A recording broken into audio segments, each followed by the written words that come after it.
नमस्कार, मैं हूं मनोज वर्मा और आप देख रहे हैं अटेंशन। और आज बात होगी सियासी लड़ाई भगवा पर आई। जी हां, राजगढ़ के खिलचीपुर नाके पर भगवा झंडा लगाए जाने का विवाद गहराता जा रहा है। सांसद दिग्विजय सिंह के अल्टीमेटम पर प्रशासन ने भगवा झंडा हटाकर तिरंगा तो फहरा दिया, लेकिन अब इस पर सियासत गरमा रही है। एक तरफ दिग्विजय सिंह तिरंगे का अपमान का आरोप लगा रहे हैं, तो बीजेपी कह रही है कि दिग्विजय सिंह को हिंदुत्व अच्छा नहीं लगता। लेकिन सवाल ये है कि क्या दिग्विजय ने भगवा के सहारे फिर बीजेपी को घेरने की कोशिश की है, और क्या सियासी लड़ाई अब फिर भगवा पर आ गई है? आज चर्चा इन्हीं सवालों के आसपास करेंगे, लेकिन पहले रिपोर्ट देखिए।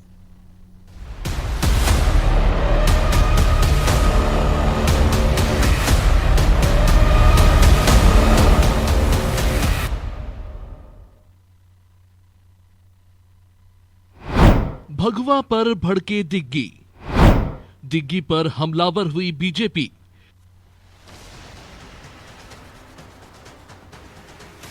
राजगढ़ में लगे इसी झंडे को लेकर फिर प्रदेश में भगवा पर घमासान छिड़ गया। इस भगवा झंडे को लेकर सांसद दिग्विजय इतने भड़क गए कि उन्होंने प्रशासन को साफ शब्दों में अल्टीमेटम दिया कि अगर भगवा झंडा हटाकर तिरंगा नहीं लगाया गया तो 24 दिसंबर को वो खुद नाके पर पहुंचकर भगवा झंडा हटाएंगे और तिरंगा फहराएंगे। अब सवाल ये कि दिग्विजय को इस भगवा झंडे से इतना ऐतराज क्यों? दरअसल दिग्विजय ने आरोप लगाया कि बीजेपी विधायक अमर सिंह यादव ने तिरंगा हटाकर वहां भगवा झंडा लगाया है। उन्होंने तिरंगे का अपमान किया, जिसे बर्दाश्त नहीं किया जाएगा।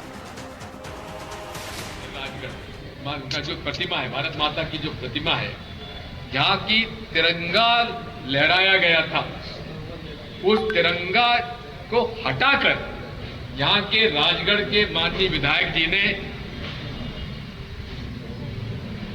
केसरिया झंडा जो लगाया है। अरे केसरिया झंडा लगाओ, मंदिर पे लगाओ।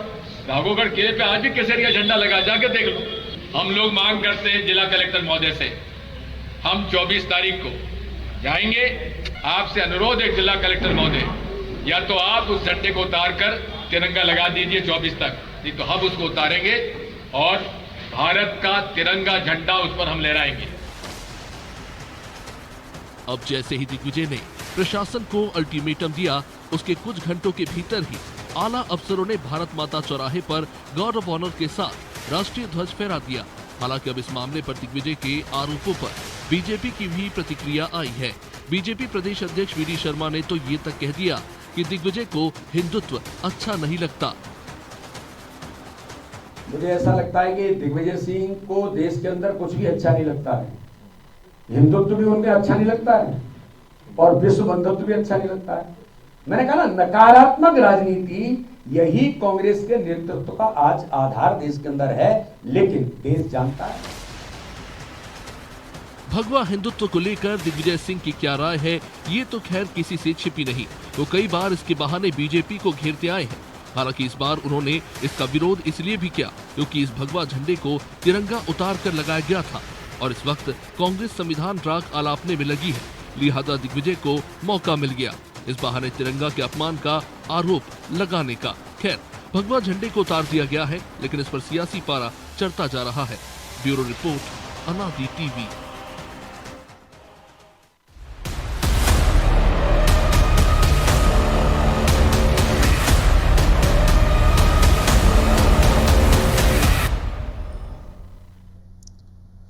तो इसी पर चर्चा करने के लिए हमारे साथ जुड़ गए हैं वरिष्ठ पत्रकार रमेश शर्मा और हमारे सहयोगी प्रभु पटेरिया और ब्रजेश चौक से। बहुत स्वागत है शर्मा जी आपका अनादि टीवी में। वैसे अगर प्रशासन ने ये किया, जैसी खबरें आ रही है कि तिरंगा हटाकर भगवा लगाया, तो निश्चित तौर पर इसका निंदा तो होनी चाहिए।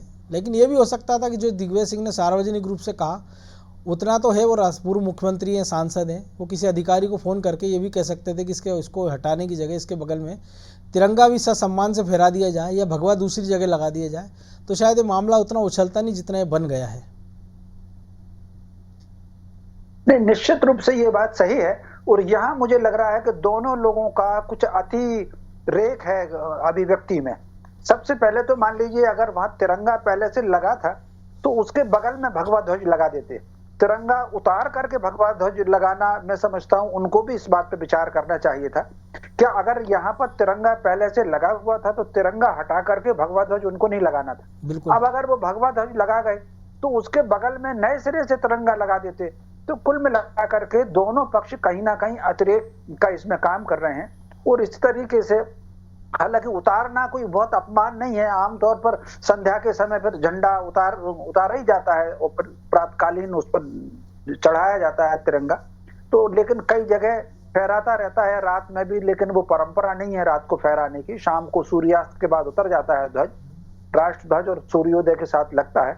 अब चूंकि दिग्विजय सिंह पर एक लंबे समय से एक घटना के बाद से ये आरोप लगता रहा है कि वो कहीं ना कहीं तुष्टीकरण का अतिरेक करते हैं और भगवा के वो खिलाफ रहते हैं। और वो पहले व्यक्ति थे, उन्होंने आरएसएस की तुलना और भगवा रंग की तुलना आतंकवाद से की थी, और भगवा आतंकवाद शब्द भी उन्होंने राजनीति में बहुत ज्यादा प्रचारित किया था। तो स्वाभाविक रूप से भगवा ध्वज को लेकर के दिग्विजय सिंह पर आरोप लगा। लेकिन कुल मिलाकर के इस घटना को लेकर के राजनीतिक रंग नहीं देना चाहिए। और दोनों लोगों का कुछ भी हो, तिरंगा राष्ट्र ध्वज है और भगवा ध्वज कहीं ना कहीं सनातन परंपरा का प्रतीक है। और दोनों ही लोगों को दोनों ध्वज का सम्मान करके एक शांतिपूर्वक बीच का रास्ता निकालना चाहिए। जी तो प्रभु जी, झंडा जहाँ लगा था, कहा जाता भारत माता का मंदिर में, भारत माता चौराहा भी इसको कहा जाता है, जो शर्मा जी ने भी कहा, जो हम भी कह रहे हैं कि प्रशासन की नादानी कहें या बीजेपी विधायक का दबाव कह लें या कुछ भी कह लें, गलती तो हो गई थी प्रशासन से, लेकिन जिस तरीके से उसको सुधारा गया है वो तो काबिल तारीफ है। लेकिन दिग्विजय सिंह ने जो मुद्दा जिस प्रकार से उठाया, और फिर बीजेपी को कहने का एक मौका और मिल गया, और जो बार बार उन पर आरोप लगते रहे। हालांकि वो खुद भी कह रहे हैं कि मेरे यहाँ जो राघोगढ़ का किला में भगवा फहरा रहा है, जिसको जाकर देखना देख सकता है। मनोज जी, उस किले में तो मैं भी देख के आया हूँ, गया था किला देखने के लिए, वो बात अलग है। लेकिन ये जो जब हम देख रहे हैं कि जो पोल जो दिख रहा है, तो ये इतना ऊंचा पोल आमतौर पे तिरंगा के लिए ही बनाए जा रहे हैं। और जब से ध्वज संहिता में संशोधन हुआ है कि बड़े पोल पर आप ध्वज लगा सकते हैं, जो कि पूरे समय रात को भी लगे रह सकते हैं, लेकिन उस पर पर्याप्त रोशनी होनी चाहिए। एक प्रतीकात्मक जो है, नवीन जिंदल ने इसकी शुरुआत की थी, आपको याद होगा, जब बीजेपी में जो अब बीजेपी में आ गए हैं, कांग्रेस सांसद ने रायगढ़ में जब उन्होंने अपनी फैक्ट्री जिंदल स्टील्स की वहाँ पे फैक्ट्री डाली थी, विदेश से पढ़कर आए थे, तो उन्होंने फैक्ट्री की छत पर उन्हें तिरंगा लगा दिया था। तो तत्कालीन कलेक्टर ने उसको लेकर उनके खिलाफ जो है एफआईआर दर्ज करवा दी, केस चला उनका, वो सुप्रीम कोर्ट तक लड़े मनोज जी इस मामले को लेकर, कुछ साल लगे इस पूरे मामले में, प्रक्रिया में, और सुप्रीम कोर्ट तक चुनाव केस लड़ने के बाद वहां से वो जीत कर आए। उनका यही हर आम नागरिक को फिर तिरंगा लहराने का अधिकार मिल गया। विदेशों में जो होता है, विदेशों में तो कोई भी लगा सकता है, हमारे यहाँ क्यों सेरेमोनियल की 15 अगस्त 26 जनवरी के अलावा आप ध्वज नहीं लगा सकते हैं। तो ये बहुत सारी उन्हें जो है, उसके बाद फिर ध्वज संहिता में संशोधन हुए। उसके बाद फिर ये एक दौर चला कि कोई एजेंसी है, हमारे भोपाल में भी कई जगह लगे हुए हैं, बिल्कुल हर शहर में वो लग रहे हैं, सबसे ऊंचा तिरंगा कहाँ लगाया जाए वो उसको लेकर वो जो है एक रिकॉर्ड बनाते हैं हर बार कि फलाने शहर में सबसे ऊंचा तिरंगा लगा दिया। तो वो काम करते हैं, वल्लभ भवन के सामने लगा हुआ है, हालांकि वो कई बार उसको फटने की शिकायतें भी आती रही, बदलता है, वजन इतना लंबा और हाइट इतनी है। बिल्कुल, तो ये वो व्यवस्था हो गई। तो ये पोल बिल्कुल वही वाला पोल दिखाई दे रहा है, जिस तरीके से तिरंगा इसमें जो है पूरे समय फहराने वाला, ये बिल्कुल वो चाहे विधायक की नादानी कहें, बेवकूफ़ी कहें, या जबरदस्ती का अपना जो है प्रभाव का दुरुपयोग कहें कि आपने जो है जहां राष्ट्रीय ध्वज फहरा रहा है वहां पर आपने जो है भगवा लगा दिया उसको उतार कर। तो निश्चित तौर पर यदि कोई केस बनता है, एफआईआर होती है, कानूनी कार्रवाई होती है, तो विधायक के खिलाफ होनी चाहिए जिनने ये गलती की, उन लोगों के खिलाफ होना चाहिए जो इसमें सहभागी थे, उस प्रशासन के खिलाफ होनी चाहिए जो इससे आंख मूंद कर बैठा रहा कि उनके जिले में जो लगा हुआ है वो क्या उनको दिख नहीं रहा था कि यहाँ पर ऐसे गड़बड़ हो गई है। दिग्विजय सिंह ने जो बात कही है, दिग्विजय सिंह जो आप अभी कह रहे थे, दिग्विजय सिंह फोन पर कह देते कलेक्टर से तो शायद नहीं उतरता। दिग्विजय सिंह यदि कलेक्टर से जाकर अनुनय विनय करते तो भी मुझे नहीं लगता कि नहीं उतरने की स्थिति नहीं होती, क्योंकि वो व्यक्तिगत बातचीत होती। दिग्विजय सिंह ने उस चीज़ को जब मीडिया के फोरम पर लेकर आए तो वजन उसका बढ़ गया और स्वाभाविक तौर पर दबाव में प्रशासन और सरकार आई, उसके बाद उसको बदलना पड़ा। बीजेपी प्रदेश अध्यक्ष जो कह रहे हैं तो कहना उनका धर्म है विपक्ष का। आप तो पता ही है आपको कि कोई भी अपराधी, कहीं भी गलती हो जाए, कुछ भी हो जाए, ऊंच नीच हो जाए, तो हर कोई भी आदमी जो सार्वजनिक तौर पर उसको स्वीकार नहीं करता है। स्वाभाविक तौर पर बीजेपी के विधायक ने गलती की, बीजेपी के लोगों ने गलती की, अब वो जो है बी डी शर्मा जी ने उसको अपने एंगल से उस बात को कहा है। तो यहाँ गलती जो मुझे दिखाई दे रही पूरी विधायक की है। और जो भाई साहब ने कहा अतिरेक, तो बिल्कुल निश्चित तौर पर ये अतिरेक है और इससे बचना चाहिए। जो ऐसा अतिरेक करते हैं राष्ट्रीय ध्वज के मामले में, चाहे किसी भी दल से जुड़े हों, उनके खिलाफ उन्हीं प्रावधानों में कार्रवाई होनी चाहिए जो प्रावधान उसके लिए ध्वज संहिता में नियत है। जी ब्रजेश जी, आपकी क्या प्रतिक्रिया है? क्योंकि दोनों, शर्मा जी ने भी कहा, प्रभु जी ने, और हम भी इस बात से इत्तेफाक रखते हैं कि प्रशासन की तरफ से गलती हुई है चाहे विधायक की गलती हुई हो, उनको सामने आकर इसको स्वीकार कर लेना था, या एक समय आपने अगर लगा दिया है तो उसको साथ सम्मान हटा देते, या एक उसके बगल में एक और पोल लगवा देते, क्योंकि विधायक निधि से भी आप करवा सकते थे, या विधायक इतने सक्षम तो हैं ही सारे कि वो अपने खर्चे पर भी एक पोल लगवा के वो झंडा लगवा सकते थे। देखिए मनोज जी, जहाँ तक मैं समझ रहा हूँ कि दिग्विजय सिंह को भगवा लगाने पर आपत्ति नहीं है, लेकिन जिस तरीके से लगाया है उस पर आपत्ति है। जैसे उन्होंने भी कहा कि आप चाहिए किले पे, मेरे यहाँ भी लगा, तो जो आपने भी कहा है कि यदि उनको भगवा झंडा लगाना था तो दूसरे पोल पर लगा देते, वहीं आसपास लगा देते। लेकिन आपने जिस तरह से राष्ट्रीय ध्वज को उतार कर भगवा झंडा ले रहा है तो वो कहीं ना कहीं अपमान तो बनता है और उस पर कानूनी कार्रवाई होनी चाहिए। और निश्चित तौर पर सियासत तो आप पर एक तो सवाल उठते हैं, सियासत के जो आपके विपक्षी हैं वो आप आरोप लगाते हैं कि आप तिरंगे का सम्मान नहीं करते हैं, आप तिरंगे को राष्ट्रीय ध्वज के रूप में स्वीकार नहीं करते हैं। आप पे तमाम तरह के इतिहास के आधार पर, खास तौर से संघ पर आरोप लगते रहे हैं कि उन्होंने अपने मुख्यालय में कभी तिरंगा नहीं फहराया। हाँ, पहले तो आप देखिए मनोज जी, जब आरोप आप पर लगते रहे हैं तो आपको तो सावधानी से चलना ही चाहिए था कि भाई आप यदि वहाँ लगा रहे हैं तो आप पर ऐसे आरोप लगेंगे। और प्रशासन से तो चूक हुई है, और जिनने की है, जो प्रभु जी ने भी कहा है, शर्मा जी ने भी कहा है कि नादानी नहीं, महाबेवकूफ़ी है ये, और अपराध की श्रेणी में कह सकते हैं, ये अपराध किया आपने और उस पर कार्रवाई होनी चाहिए। लेकिन एक मौका तो आपने विपक्ष को दे ही दिया ना, जो आप पे आरोप लगते रहते उस पर एक तरह से सील मोहर लगाने का। तो दिग्विजय सिंह को मौका मिला है तो दिग्विजय सिंह क्यों नहीं है उस पर बयान देंगे। जब मौका मिला उन्होंने बयान दिए, तो अब बीजेपी एक तरह से कह सकते हैं कि हम सफाई देने की मुँह में आ गई, दिग्विजय सिंह को निशाना साध रही है कि वो भगवा के खिलाफ होते हैं। भगवा के खिलाफ नहीं है।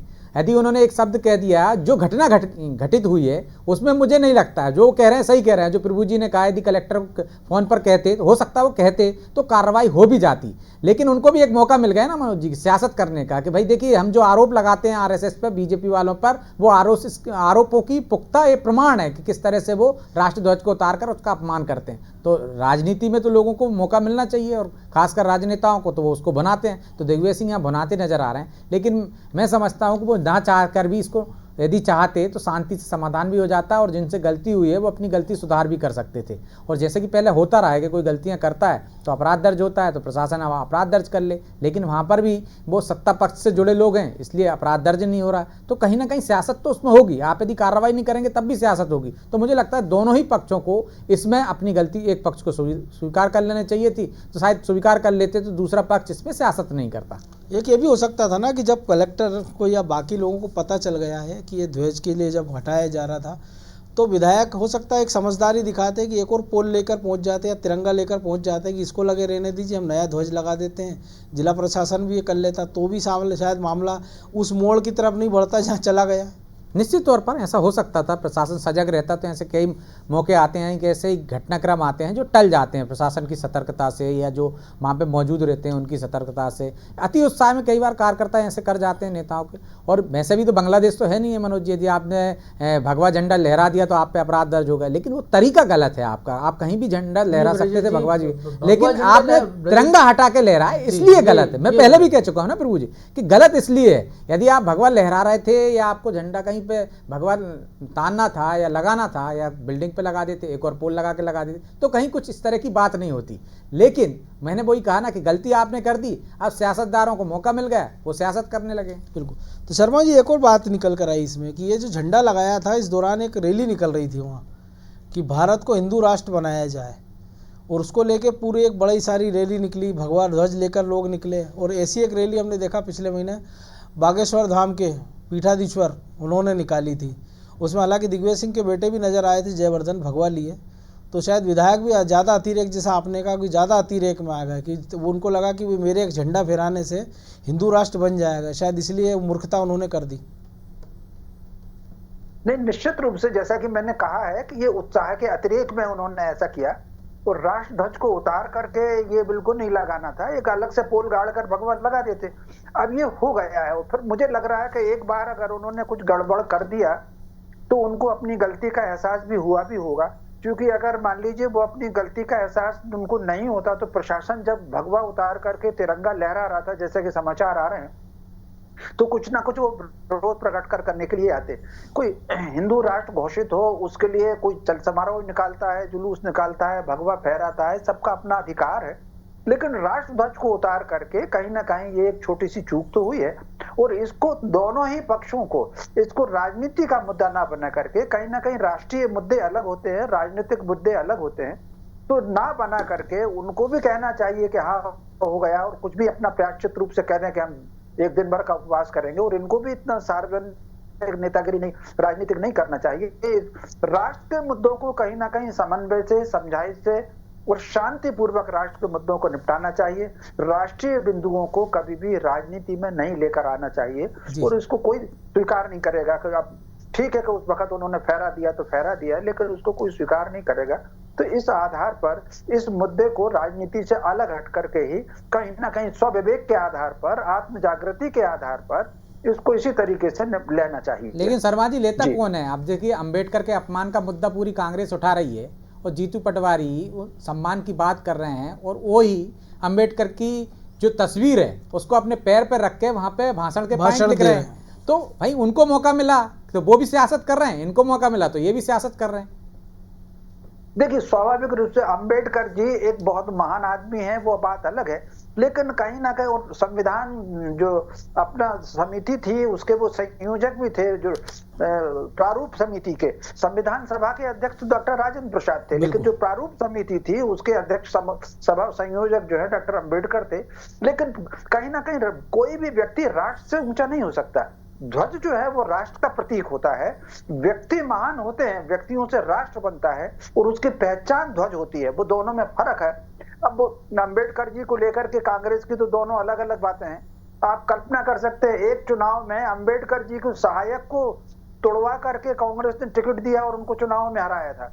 तो कुल मिलाकर के वो एक अलग प्रसंग हो गया। अब अंबेडकर जी एक राजनीतिक, लोगों को लगता है कि अगर अंबेडकर जी का नाम नहीं लेंगे तो जो जनजातीय वोट, जो अनुसूचित जाति का वोट है वो उनको नहीं मिलेगा।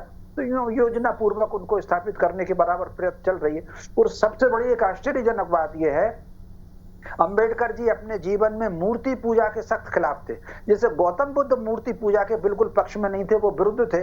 उसके बाद भी गौतम बुद्ध के अनुयायियों ने बुद्ध की प्रतिमाएं बना बना कर लाइन लगा दी। इसी तरीके से अंबेडकर जी भी मूर्ति पूजा के विरुद्ध थे। वो कहीं ना कहीं जातिवाद के भी तो दो कदम आगे निकल गए, उनकी प्रतिमा शोपीस के रूप में इस्तेमाल होने लगी लोगों के ड्राइंग रूम में, मंदिर बनने लगे। तो स्वाभाविक रूप से तो ये जो है, अब ये तो राजनीतिक है और इसमें तो कुछ भी होने लगा है। लेकिन राष्ट्र ध्वज के मामले में ये धारा बिल्कुल अलग है, उनको नहीं उतारना चाहिए था। अब लेकिन प्रशासन को भी उसी समय भी आकर के समझाइश दे देते, या एक दिन बाद भी कह देते कि हमको उतार लेते हैं। लेकिन अब मान लीजिए एक खराब स्वप्न की तरह निकल गया, राष्ट्र ध्वज फहर गया, और उनको अगर भगवा फहराना है तो उसके बगल में अलग से पोल गड़ा के फहराने, कौन मना कर रहा है उसको? जी। तो प्रभु जी, ये काम तो दिग्विजय सिंह भी कर सकते थे ना, बिना चेतावनी। जनप्रतिनिधि हैं, खुद ही एक तिरंगा ले जाते, लगाते, फहरा देते। तो फिर मनोज जी आप कहते हैं कि दिग्विजय सिंह राजनीति कर रहे हैं, उसके बगल में तिरंगा, ये तो अब भी बात हो रही है। लेकिन सियासत मकसद लेकिन नहीं ये सबका। है इस पूरे मामले में मनोज जी, एक उदाहरण है भोपाल का। कोर्ट ने एक युवक को इसलिए सजा सुनाई थी, याद है ना आपको? बिल्कुल बिल्कुल, उसने अपमान किया था, तो सजा सुनाई, और बाकायदा कुछ समय वो जेल में भी रहा। फिर जमानत की शर्त यही थी कि वो थाने पर जाएगा, भारत माँ की जय बोलेगा, झंडे को सलामी करेगा, सलामी देगा। तो आप ये सोचिए कि एक मामूली सा आदमी जो मैकेनिक है, उसके लिए आप इतनी कड़ी सजा देते हैं, और वो कलेक्टर जिसके रहते हुए जिसको क्या पता नहीं था, वो वहाँ के दूसरे अधिकारी, वो विधायक जिनने जानबूझकर ये कृत्य कराया, वो प्रशासन जो इससे आंख मूंद कर बैठा रहा जब तक कि दिग्विजय सिंह ने इस मामले को नहीं उठाया। दिग्विजय सिंह एक साल बाद उठाते तो क्या 1 साल बाद ये तिरंगा लगाया जाता वहां पर? बिल्कुल सवाल तो ये है कि उनके जब एक आम आदमी, शायद इसीलिए उन्होंने गार्ड ऑफ ऑनर के साथ लगाया कि चुपचाप लगा के हटे नहीं, वो भी जताना चाह रहे हैं कि हम पूरा सम्मान कर रहे हैं। लेकिन उनके खिलाफ उन्हीं धाराओं में कार्रवाई होनी चाहिए जो ध्वज संहिता में निर्धारित है, जो तिरंगे के अपमान की धारा है, क्योंकि अपमान में वो सहभागी है। उनका मौन भी अपमान के प्रति में सहभागिता का प्रतीक है उनका। तो दिग्विजय सिंह ने बहुत जायज काम किया है। हम ये नहीं कह सकते दिग्विजय सिंह इसको राजनीति कर रहे हैं। दिग्विजय सिंह को राजनीति करनी होती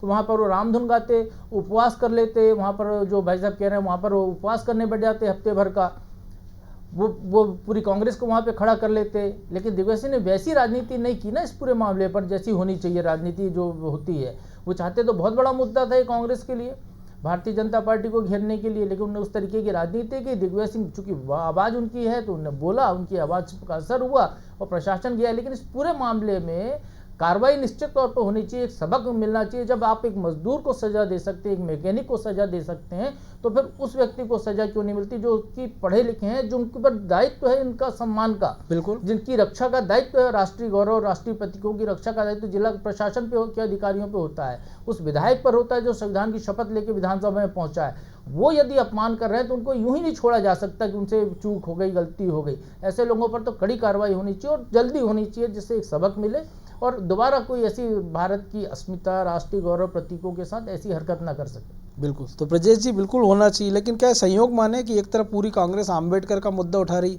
और दिग्विजय सिंह भगवा झंडे को लेकर उन्होंने एक नया विवाद खड़ा कर दिया।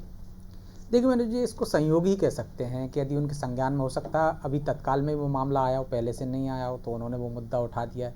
अम्बेडकर को लेकर जिस तरह से कांग्रेस आक्रामक है, यदि वो एक बयान का हिस्सा को मानकर वो आंदोलन कर रही है, पूरा बयान यदि रहें तो उसमें ऐसा कहीं प्रतीत नहीं होता है कि अमित शाह ने अम्बेडकर का अपमान किया है। लेकिन जो मौका मिल गया है, आजकल तो छोटा सा टुकड़ा बयान का लिया जाता है और अपने हिसाब से भुनाया जाता है। तो कांग्रेस को लग रहा है कि एक वोट बैंक जो अम्बेडकर के नाम पर किसी भी पाले में चला जाता है, उसको साधने के लिए वो जतन कर रहे हैं। हमने देखा है कि जो अम्बेडकर को मानने वाले हैं, भीम आर्मी के जो प्रमुख हैं, उनका भी बयान मैंने सुना है। उन्होंने चंद्रशेखर रावण का उन्होंने खुद कहा है कि हाँ, उनका मंतव्य ऐसा नहीं था, लेकिन उनको सतर्कता से बयान देना चाहिए था। वो खुद मान रहे हैं। लेकिन कांग्रेस को लग रहा है कि ये वोट बैंक अपने पाले में आ जाएगा, इससे कुछ हासिल हो जाएगा, हम उससे कुछ फ़ायदा राजनीतिक रूप से उठा सकेंगे। मुझे लगता है इसलिए वो उस मुद्दे को उठा रही है। और अपमान की जो मैंने पहले जिक्र किया था कि आप देखिए किस तरह से आप अपमान करते हो और किसी के सम्मान की बात करते हो। आप अम्बेडकर के चित्र को हमने देखा कई बार आयोजन होते हैं पीसीसी में या अन्य दलों में, आप देखिए एक कोने में रखी रहती है तस्वीरें,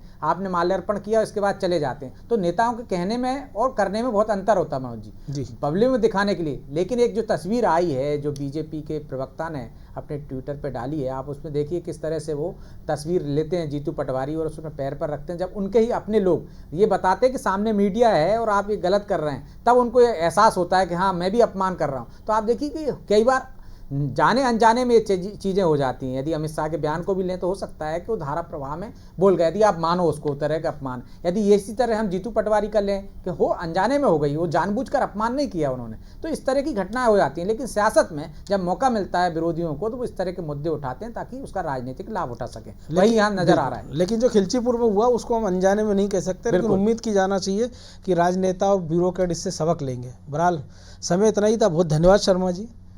तो तिरंगे का अपमान या भगवा का ये अलग मुद्दा है, लेकिन राष्ट्र ध्वज से बड़ा कोई ध्वज हो नहीं सकता है। इस बात का ध्यान जनप्रतिनिधियों को भी रखना चाहिए, प्रशासन को भी रखना चाहिए। उसकी अस्मिता से खिलवाड़ की इजाज़त किसी को नहीं दी जा सकती, क्योंकि उसी तिरंगे की आन बान शान के कारण ही जो जनप्रतिनिधि हैं वो जनप्रतिनिधि बने और जो ब्यूरोक्रेट्स हैं वो ब्यूरोक्रेट्स बने हैं। तो उम्मीद किया जाना चाहिए कि इसको सियासी नज़रिए से देखने के बजाय इसको गंभीरता से प्रशासन भी सोचे समझे और राजनेता भी, कि क्यों वो एक छोटे छोटे हितों के लिए राष्ट्र ध्वजों के साथ ऐसे मूर्खतापूर्ण हरकत करने वो आमादा हो जाते हैं। अटेंशन में आज इतना ही, मुझे दीजिए इजाज़त और आप देखते रहिए अनादि टीवी। नमस्कार।